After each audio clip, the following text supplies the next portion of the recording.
Let me tell y'all something, bro. I'll let this nigga talk. I'll let this nigga cook. That's what's up, bro. Let's really get to it, because I had some thoughts, bro. So I'm going to sit back and talk to you niggas for a second, because now we're going to have us a little therapy session. Because this is the problem with a lot of you niggas, okay? You niggas have identity crisis. Now we got to get into the weeds with a lot of y'all's thoughts and takes, because you niggas don't know what manhood looks like. So y'all have leaned on Kendrick Lamar to tell you what manhood looks like. Now, I'm not mad at you if you get something from that. Talking to a nigga that was molested when he was a kid, and for a long time, I felt like I had a need to let niggas know that it was my female cousin, because if it would have been a man, I would have felt like I wasn't straight. That's the type of issues that he dealt with on the Morale, the Big Steppers, whatever, right? So I'm cool with that. But we talking about a nigga like Drake, and this is going into the argument of he's the greatest rapper of this generation and could possibly be the greatest of all time, right? You niggas never resonated with Drake because he was always who he was, okay? There was a little bit of time where the nigga was trying to play tough guy and all of that stuff. That's in every man, though. So it just is what it is. Nobody's going to sit around and just keep looking like they're a certain type of way. That's one thing, right? So you niggas are also, like I said earlier, you're victims of the moment. We're not going to sit up here and act like because he outsold Drake in 2017 that makes any hill of beans of a difference in whatever is going on with these niggas' careers as a whole.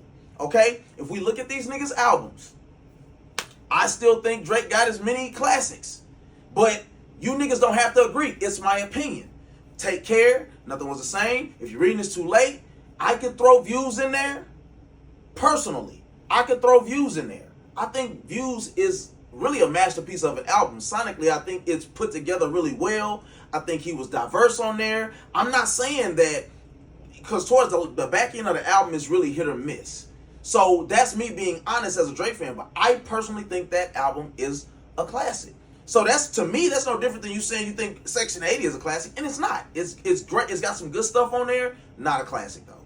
So if we go on what for what, it's the same thing. We cannot we can't use numbers like, oh, he sold 6, and this is new stuff that you just gave me. We can't use stuff like in a vacuum saying, oh, he sold 600, he sold 500, and then act like numbers don't matter when we talk about the impact that Drake has had on the culture. We can't act like that don't matter when we talk about the niggas that he's put on. I don't care if you are making music to heal and free niggas. That's great. Whatever your agenda is your agenda, and you stand on your square with that, and I respect that. It don't mean I have to like it. It also, Ali, doesn't mean that I am rooting for niggas to talk about raping, robbing, killing niggas, sliding on niggas. That is because that's not even what I don't even listen to that.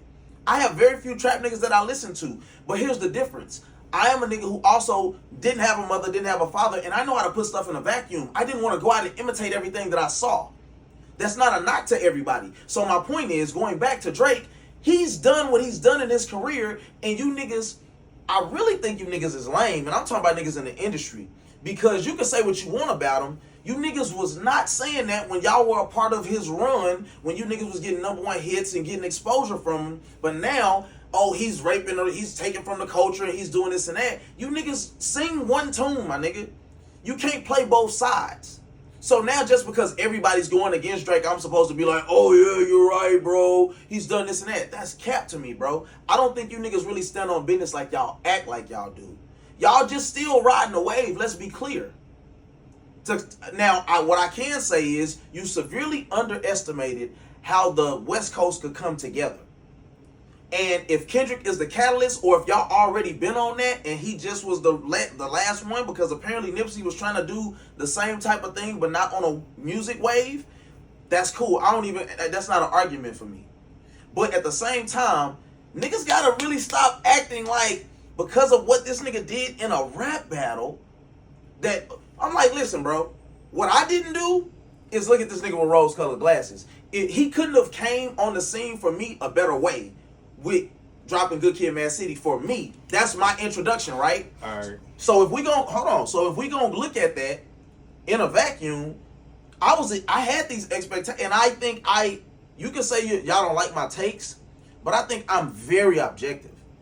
Very objective. So I just listen to it for what it is. If it sound good to me, it sound good to me. If it don't, it don't.